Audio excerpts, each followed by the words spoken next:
11 ଅଗାଧ ହେବ 12 ଯାଇ 13 ତୋରାଣୀ ଦେବ ଯାଇ ଫୁଲ लो 14 ଅନନ୍ତ କିଶୋରୀ ଦେବ ଉତ୍କଳରେ ପ୍ରକାଶିବ। ବୁଝିଲେ ये कथा आमे कहूनु महापुरुष मालिकार लिखिले 11 अगाध हेब ये तो अतीत घटना चली जाइए 11 मसीहा गलानी ना से समय गोटे मन पकाऊ ना अच्युतानंद महापुरुष कभली हाड़ीदास महापुरुष मध्य लिखिले कहले 11 अगाध पुणी 12 रे बारण बाबू 12 रे बारण 13 14 रे पुणी पड़ी बटी टाण बाबू पड़ी बटी टाण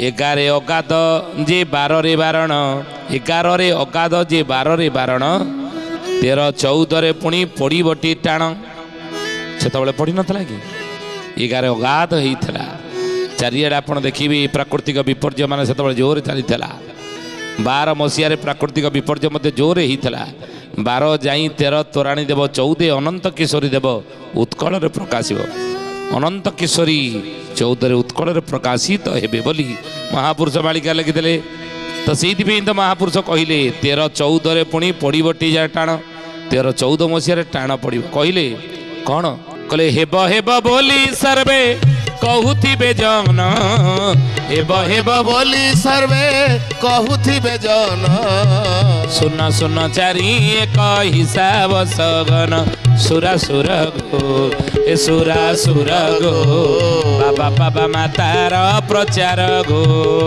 सुरा सुर गो बाबा बाबा मातार प्रचार गो 13 14 मसीह बाबा बाबा माता मैंने जोर प्रचार करते 15 सब धरा पड़ी भितर गले कथा मालिकार लेखाई आम जानी घटना अतीत घटी नुहे तेरे महापुरुष कहले हेब हेब बोली समस्ते कहते सुन सुन 4 1 हिसाब संग 4 1 5 5000 वर्ष पर कलिजुग शेष हे बारंबार से कथा महापुरुष मैंने चेती देइचंदी आउ महापुरुष कौन कहले कहले खाली सेतिक नुहे 1340 रोजे हेब बहु गोड़ा 1340 रोजे हेब बहु गोड़ा 13टी टोपीर भोग हेब कड़ी काल 13 जन हे 13 जन हे 13 जन हे 13 जन हे तर्क भावी अछंदी रहीण हे 13 जन हे तर्क भावे अछंदी रहीण जे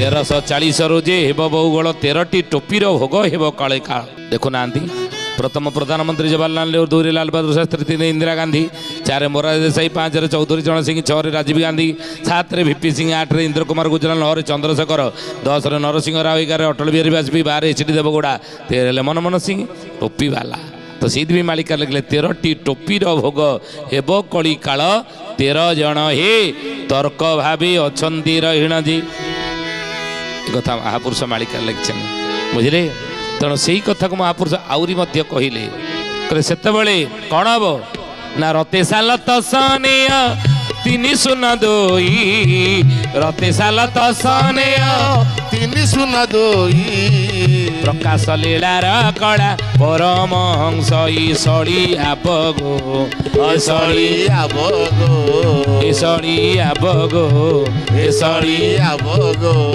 बाबा बाबा मातार प्रचार गो ईशड़ी आबगो बाबा बाबा मातार प्रचार गो कहले बाबू रे सेतेबेले ई घटना घड़ियो बुझिले 1340 रोजे हेब बहुगल 13टी टोपीर भोग हेब कली काल 13 जन हे तर्क भावे अछंती रहीण जे रते साल तसनेय 3 सुन 2 प्रकाश लीलार कला परमहंस ईशड़ी आबगो बाबा बाबा मातार प्रचार आउ शनि 7 बार कला राहुरे रहीब शनि 7 बार कला राहुरे रहीब मुहूर्त महुरा ग्राम लीला प्रकाशिब एहा सत्य गो एहा सत्य गो कड़ी देली कड़ी समाचार गो एहा सत्य गो कही देली कड़ी समाचार गो एहा सत्य गो कही देली कड़ी समाचार कड़ी जुगर समाचार नहीं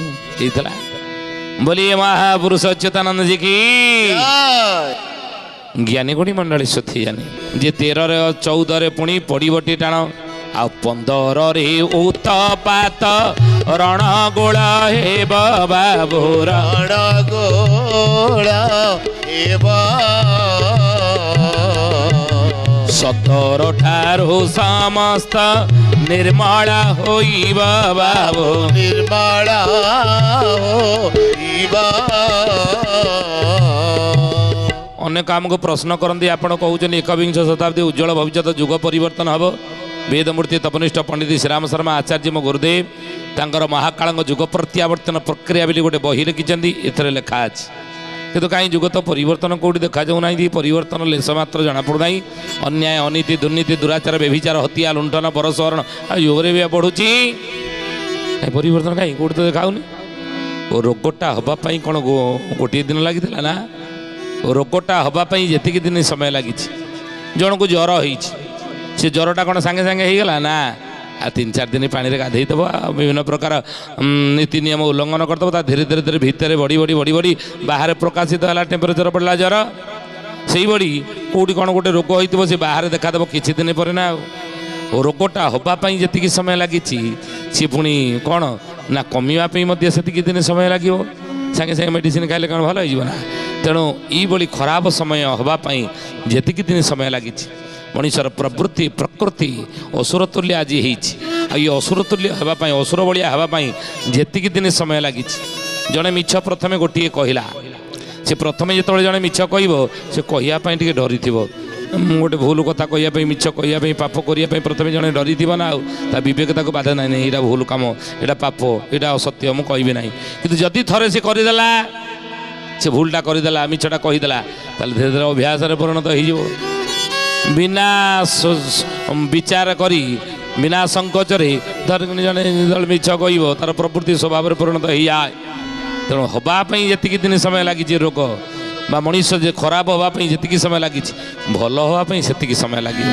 ଧୀରେ ଧୀରେ ଧୀରେ ଧୀରେ ପରିବର୍ତ୍ତନର ସୁଅ ଆଗକୁ ବଢ଼ିବ। ଧୀରେ ଧୀରେ ସମାଜ ପରିବର୍ତ୍ତନ ହେବ, ହଠାତ୍ ଦିନ ହେବ ନାହିଁ। ତେଣୁ ମହାପୁରୁଷ କହିଲେ 15 ଠାରୁ ନୋଟବନ୍ଦୀ ହେଲା। ଏ 17 ଠାରୁ 2017 ମସିହାରେ 1000 ଟଙ୍କିଆ 500 ଟଙ୍କିଆ ନୋଟ ବନ୍ଦ ହେଲା। ତେଣୁ 17 ଠାରୁ ସମସ୍ତ ନିର୍ମଳ ହୋଇବ। ଅଚ୍ୟୁତ ଲେଖିଲେ 17 ମସିହା ଠାରୁ ଧୀରେ ଧୀରେ ନିର୍ମଳ ସଂସାର ହେବ। ଆଉ ବର୍ତ୍ତମାନ ମଧ୍ୟ ହେଉଛି କି ଭୁଲ ବୁଝନ୍ତୁ ଆଉ ଖୋଲିକି ଆମେ କହୁନୁ। ସେଇଭଳି ଭାରତର ରାଜନୀତି ସ୍ତରକୁ ସେଇଭଳି ବ୍ୟକ୍ତିତ୍ୱମାନେ ଆସିବେ, ସେଇଭଳି ଧାର୍ମିକ ବ୍ୟକ୍ତିମାନେ ଆସିବେ, ସେଇଭଳି ଯୋଗଜନ୍ମମାନେ ଆସିବେ, ସେଇଭଳି ଭକ୍ତମାନେ ଆସିବେ, ସେଭଳି ମହାପୁରୁଷମାନେ ଆସିବେ, ସେଭଳି ସିଦ୍ଧ ସାଧୁମାନେ ଆସିବେ ଭାରତର ରାଜନୀତି କ୍ଷେତ୍ରକୁ, ଯେଉଁମାନେ କି ସମାଜରେ ଧୀରେ ଧୀରେ ଅସଜଡ଼ା ସମାଜକୁ ସଜାଡ଼ିବେ। 17 ଠାରୁ ନିର୍ମଳ ଧୀରେ ଧୀରେ ଆରମ୍ଭ ହେବ। ଆଉ 18ରେ ନିର୍ଘାତ ଯେ 19 ହତ ବାବୁ 19 ହତ 21 ଅଙ୍କେ ପୁଣି ଟିକସର ମତ ବାବୁ ଟିକସର ମତ 18ରେ ନିର୍ଘାତ ଯେ 19 ହତ 19 ମସିହାରେ ଫନି ହେଲା କେତେ ବାତ୍ୟା। ଗୋଟିଏ ହେଇ ଜ୍ଞାନୀ ଗୁଣୀ ମଣ୍ଡଳୀ କେଉଁ ବର୍ଷ ଏତେ ବାତ୍ୟା ଆସେନି। 19, 18, 19ରେ ଯେତେ ବାତ୍ୟା ଓଡ଼ିଶାକୁ ଆସିଛି। ପବନ ଏତେ କେଉଁ ବର୍ଷ ପବନ ଦ୍ୱାରା କ୍ଷୟକ୍ଷତି ଏତେ ଆଗରୁ ହେଇନି, କେଉଁ ବର୍ଷ ହେଇନି। କିନ୍ତୁ 18, 19ରେ ବେଶୀ ବାତ୍ୟା ହେଇଛି, ହେଇନି କି? ଫନି ହେଇଛି, ବିଭିନ୍ନ ପ୍ରକାର ହେଇଛି। ମହାପୁରୁଷ ପରା ମାଳିକାରେ ଲେଖିଥିଲେ କଥା, ଗଙ୍ଗା ଠାରୁ ପୁରସ୍ତମୟୀ ଓଡ଼ିଶାମୟୀ ଗହଳ ଚହଳ ହେବ ଅଚ୍ୟୁତ କହି ଘୋର ଗର୍ଜନ କରିବ ନ ଘନ ଉଠାଇବ ଘୋର କଳି ଶେଷେ ଇନ୍ଦ୍ର ପୃଥ୍ୱୀ ନ ପାଳିବ ଘର ଗ୍ରାମ ଭାଙ୍ଗି ଯିବ ହୋଇବ ସମର ଘଡ଼ିକେ ଘୋଡ଼ା ଛୁଟିବ ଅଚ୍ୟୁତର ଠାର। ମାଳିକାରେ ଲେଖିଲେ ମହାପୁରୁଷ। ସେଇ କଥା ମହାପୁରୁଷ କହିଲେ ଯେ 18ରେ ନିର୍ଘାତ ଯେ 19 ହତ 21 ଅଙ୍କେ ପୁଣି ଟିକସର ମତ। ୟା ପରେ ଜଳେ 22ରେ ପୋକ 23, 24 ବାବୁ 23, 24 25ରେ 12 ହୋଇବ ଯେ ଶେଷ ବାବୁ ହୋଇବ ଯେ ଶେଷ। ଜଳେ 22ରେ ପୋକ 23, 24 22 ମସିହାରେ ଆପଣ ଜାଣିଥିବେ ମହାପୁରୁଷ ଲେଖିଛନ୍ତି। ଯାହା ହେଇଛି ମଧ୍ୟ କିଛି ଦିନ ତଳେ ଝିକଟିକା ପୋକ ମାଡ଼ି ଆସିଥିଲେ ନୁହେଁ, ସେଇ କଥାକୁ ମହାପୁରୁଷ ମାଳିକାରେ ମଧ୍ୟ ଲେଖିଛନ୍ତି। କହିଲେ ଝର ମାନ ଯେ ଶୁଖିଲା ପଡ଼ିବ, ଝର ମାନ ଯେ ଶୁଖିଲା ପଡ଼ିବ, ଝାଡ଼ ଜଙ୍ଗଲ ନିଶୁନ ହୋଇବ, ଝାଡ଼ ଜଙ୍ଗଲ ନିଶୁନ ହୋଇବ, ଝିଟିକା ପୋକ ମାତିବେ ଅପାର, ଝିଟିକା ପୋକ ମାତିବେ ଅପାର, ଝଡ଼ ତୋଫାନ ହୋଇବ ବିସ୍ତାର, ଝଡ଼ ତୋଫାନ ହୋଇବ ବିସ୍ତାର, ଏ ଝିଅକୁ ହରିବ ବାପ ଯେ, ବାପ ପୁଅ ଦିଏ ଝଗଡ଼େ ପଶିବେ, ମାଇପେ ଧରିବେ ଛତା ଯେ, ବାପ ପୁଅ ଦିଏ ଝଗଡ଼େ ପଶିବେ, ମାଇପେ ଧରିବେ ଛତା ଯେ। ଏଇନି କି କହିଲେ ବାବୁରେ ଝରମାନ ଯେ ଶୁଖିଲା ପଡ଼ିବ, ଆଜି ଝରମାନ ସବୁ ଶୁଖିଲା ପଡ଼ିନି କି? ହଁ। ଝାଡ଼ ଜଙ୍ଗଲ ନିଶୁନ ହୋଇବ, ଆଜି ଦେଖନ୍ତୁ ଜଙ୍ଗଲ ସବୁ ଶୂନ୍ୟ ହେଉଛି। ନିଆଁ ଲାଗିଯିବା ଫଳରେ ଆହୁରି ମଧ୍ୟ ଗଛ କାଟିବା ଫଳରେ ଜଙ୍ଗଲ ଗୁଡ଼ିକ ଆଜି ଶୂନ୍ୟ ନାଇଁ, ଜଙ୍ଗଲ ଶୂନ୍ୟ କରନ୍ତି। ଜଙ୍ଗଲ ବନ୍ୟଜନ୍ତୁ ପ୍ରାଣୀ ମାନେ ସେମାନେ ସେଇଥିପାଇଁ ଜଙ୍ଗଲ ନିଶୁନ ହେଉଛି ବୋଲି, ଝାଡ଼ ଜଙ୍ଗଲ ବି ନଷ୍ଟ ହେଉଛି ବୋଲି ଆଜି ସହର ଅଭିମୁଖୀ, ସହର ଗାଁ ଗହଳିକି ଆଜି ଆସିକି ପ୍ରବେଶ କରୁଛନ୍ତି। ଆଜି ସିଂହ ସଂଖ୍ୟା କମି ଯାଉଛି, ବାଘ ସଂଖ୍ୟା କମିଲାଣି, ନାଇଁ ହରିଣ ସଂଖ୍ୟା କମିଲାଣି, ଜଙ୍ଗଲର ଜୀବଜନ୍ତୁ ମାନେ ଆଜି ନଷ୍ଟ ଭ୍ରଷ୍ଟ ହେଲେଣି, ଶିକାର ଜୋରରେ ବଢ଼ୁଛି, ଜଙ୍ଗଲ ନଷ୍ଟ ହେଉଛି। ତେଣୁ ଝାଡ଼ ଜଙ୍ଗଲ ନିଶୁନ ହୋଇବ, ଧୀରେ ଧୀରେ ଦେଖନ୍ତୁ ନିଶୁନ ହେଉନି, ମାଡ଼ିଗଲେ ଖାଇଥିଲା। ଝିଟିକା ପୋକ ମାତିବେ ଅପାର, ଏଇ କଥାକୁ ଆମେ କହିଲୁ। ମହାପୁରୁଷ ଲେଖିଛନ୍ତି ଯେ କ'ଣ ହେବ ନା ଝିଟିକା ପୋକ ମାତିବେ ଅପାର, ଝିଟିକା ପୋକ ମାନେ ଧୀରେ ଧୀରେ ପ୍ରବେଶ କରିବେ। ସେତେବେଳେ ଝିଟିକା ପୋକ ମାନେ ପଶିନଥିଲେ କି ଓଡ଼ିଶାରେ? ଝାଡ଼ ଜଙ୍ଗଲ ହୋଇବ ନିଶୁନ ହେଇଛି। ଆଉ ଝଡ଼ ତୋଫାନ ହୋଇବ, ଝଡ଼ ତୋଫାନ ବହୁତ ପ୍ରବଳ ସେତେବେଳେ ହେଇଥିଲା। ଝିଅକୁ ହରିବ ବାପ ଯେ, ଆଜି ବାପ ଝିଅକୁ ହରିବା ଘଟଣା ଇଏ କ'ଣ ଆଜି ସମାଜରେ ବାକି ଅଛି ନା?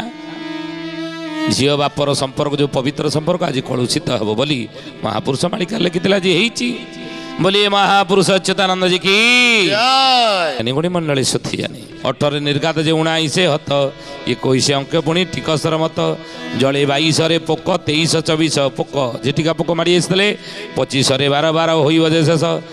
କହିଲେ 27 ମାଳିଆ ନେବେ ବି ତ ବାଡ଼ି, ବାବୁ ନେବେ ବି ତ ବାଡ଼ି,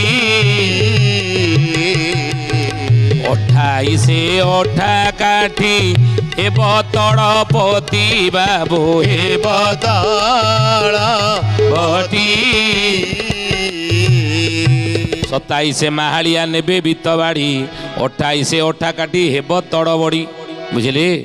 ବିତ ବାଡ଼ି 28 ମସିହା 27 ଯେତେବେଳେ ଆସିବ ସେତେବେଳେ ଆପଣ ଦେଖିବେ କ'ଣ ହେବ ନା ମହାପୁରୁଷ ଏ କଥା ଲେଖିଛନ୍ତି। ବିତ ବାଡ଼ି, ଜମି ବାଡ଼ି ଏସବୁ ମହାପୁରୁଷ କହିଲେ ବେଶୀ ଆଉ ରହିବ ନାହିଁ। ଆଜି ଦେଖୁନାହାନ୍ତି ଅଛି ବିଭିନ୍ନ ପ୍ରକାର ପ୍ରକଳ୍ପ ହେଉଛି, ବିଭିନ୍ନ ପ୍ରକାର ଆଜି ଜମି ବାଡ଼ି ବିକିକି ମଧ୍ୟ ଲୋକ କୋଠା ବାଡ଼ି କରିକି ତାକୁ ଭଡ଼ା ଦେଇକି ଚଳୁଛନ୍ତି, ନାଇଁ ଚାଷବାସ କରୁନାହାନ୍ତି। ଆଉ 28 ଅଠା କାଟି ହେବ ତଳ ବଡ଼ି, 28 ମସିହାରେ ଅଠା କାଟି ମାନେ ପରୀକ୍ଷା ବେଳ, 28 ଅଙ୍କେ ବଛା ବଛି ହେବ, ଜାତ ହେବ ନୂଆ ସୃଷ୍ଟି, ବଛା ବଛି ବେଳ 28। ୟାପରେ 29 ଗୁପ୍ତ ହେବ, 30 ମୀମାଂସିତ, ବାବୁ 30 ମୀମାଂସିତ, କହନ୍ତି ବରାହ ଜ୍ୟୋତି, ଶୁଣ ପଣ୍ଡୁ ସୁତ, ବାବୁ ଶୁଣ ପଣ୍ଡୁ ସୁତ। ମାଳିକାର ନାମ ହେଲା ବରାହ କଳ୍ପ। ୟାକୁ ଲେଖିଛନ୍ତି କିଏ ନା ମତ ବଳରାମ ଦାସ। ବରାହ କଳ୍ପ ମାଳିକାରେ ମତ ବଳରାମ ଦାସ ଲେଖିଲେ 28 ଅଠା କାଟି ହେବ ତଳ ବଡ଼ି, 29 ଗୁପ୍ତ ହେବ, 30 ମୀମାଂସିତ, କହନ୍ତି ବରାହ ଜ୍ୟୋତି, ଶୁଣ ପଣ୍ଡୁ ସୁତ। ହେ ଅର୍ଜୁନ ଶୁଣିନେ, 28ରେ ବଛା ବଛି ବେଳ, ଧାନ ରହିବ ଅଗାଡ଼ି ପଡ଼ିବ। ତାହେଲେ ରହିବ କିଏ, ଯିବେ କିଏ? ମହାପୁରୁଷ ଲେଖିଛନ୍ତି ମାଳିକାରେ, ସତ୍ୟ କହିବ ନିତ୍ୟ ତୁଣ୍ଡେ, ସକାଳୁ ବିଛଣାରେ ଉଠିବା ଠାରୁ ଆରମ୍ଭ କରି ରାତିରେ ଶୋଇବା ପର୍ଯ୍ୟନ୍ତ ମନ ବଚନ କର୍ମରେ ସତ୍ୟ ଯାହା ଥିବ, ଶାନ୍ତିରେ ଥିବ। ହୃଦପିଣ୍ଡେ ଭଗବାନ ଯେତିକି ଦେଇଛନ୍ତି ସେତିକିରେ ଯିଏ ସନ୍ତୁଷ୍ଟ ହୋଇ ଶାନ୍ତିରେ ମୋ ପରିବାର ଚଳୁ ବୋଲି ଚାହୁଁଥିବ ସେଇମାନେ ରହିବେ। ଦୟା କରିବ ଜୀବଠାରେ, ଯାହାକୁ ଜୀବନ ଦେବାର ଶକ୍ତି ସାମର୍ଥ୍ୟ ମୋର ନାହିଁ, ତାକୁ ମାରିବାର ଅଧିକାର ମୋତେ କିଏ ଦେଲା? ନିରାମିଷ ଯିଏ ଭୋଜନ କରିବ ସେଇମାନେ କୂଳକୁ ବିହନ ହେବେ। ଆଉ ଦୟା କରିବ ଜୀବଟାରେ, କ୍ଷମା କରିବ ଦୋଷୀଟାରେ, ଯେତେ ବଡ଼ ଶତ୍ରୁଟି ହେଇଥାଉ ଯଦି ଶରଣକୁ ଆସେ ତାକୁ କ୍ଷମା ଦେବ। ଏହିଠାରୁ ଗୋପତଙ୍କ ଚୌବନ ଯାଏ ବାବୁ, ଚୌବନ ଯାଏ ରାମଚନ୍ଦ୍ର ରାଜା ହୋଇ କରିବେ ଯେ ନ୍ୟାୟ ବାବୁ, କରିବେ ଯେ ନ୍ୟାୟ। 29 ବେଳକୁ ମହାପୁରୁଷ କହିଲେ ରାମଚନ୍ଦ୍ର ରାଜା ହୋଇ କରିବେ ଯେ ନ୍ୟାୟ। ରାମଚନ୍ଦ୍ର ବଳଦେବ ରାଜା ହେବେ, ସତ୍ୟ ଧର୍ମେ ପୃଥ୍ୱୀ ସେହି ପାଳିବେ ଯେ, କେହି ବିବାଦୀ ଜଣେ ନଥିବେ। ବଳଦେବ ଦିଲ୍ଲୀ ସିଂହାସନରେ ରାଜା ହେଇଥିବେ, ବୁଝିଲେ। ମହାପୁରୁଷ ଲେଖିଛନ୍ତି, ଆମେ କହୁନୁ 50 କେଶରୀ ଠାରୁ ଅୟନରେ ଅଙ୍କ ବାବୁ, ଅୟନରେ ଅଙ୍କ। ପୁଣି ବୃଦ୍ଧ ରାଜା ସେହି ଦିବସରେ ଠିକ ବାବୁ, ଦିବସରେ ଠିକ। ଉତ୍କଳ ଭୂମିରେ ମହାପୁରୁଷ କହିଲେ ବୃଦ୍ଧ ରାଜା ସେହି ଦିବସରେ ଠିକ। ବୃଦ୍ଧ ବାଳବୃଦ୍ଧ ରାଜା ହେଲେ କିଏ ନା ରାଜା ଦିବ୍ୟ ସିଂହ ଦେବ। ୟାଙ୍କରି ସମୟ ସେତେବେଳେ ହେଇ ଜ୍ଞାନୀ ଗୁଣ ଇଏ ସେତେବେଳେ ମଧ୍ୟ ଥିବେ। ଗଜପତି ରାଜା ଠାକୁର ରାଜା ଦିବ୍ୟ ସିଂହ ସେତେବେଳେ ଥିବେ। ଆଉ ପୁଣି ୟାଙ୍କୁ ବାଳବୃଦ୍ଧ ରାଜା କହନ୍ତି। ବାଳକ ଅବସ୍ଥାରେ ରାଜା ଥିଲେ, ରାଜା ହେଇଥିଲେ, ବୃଦ୍ଧ ଅବସ୍ଥାରେ ମଧ୍ୟ ରାଜା ଅଛନ୍ତି ନୁହେଁ। ତେଣୁ ମହାପୁରୁଷ କହିଲେ ବାବୁରେ, ଋତୁରେ ପୂର୍ଣ୍ଣମୀ ଶଶୀ ଉତେ ଯେଉଁ ଦିନ ବାବୁ, ଦେ ଯେଉଁ ଦିନ ସେହି ଦିନୁ କଳକି ରୂପ ଦେବକୀ ନନ୍ଦନ ବାବୁ, ଦେବକୀ ନନ୍ଦନ।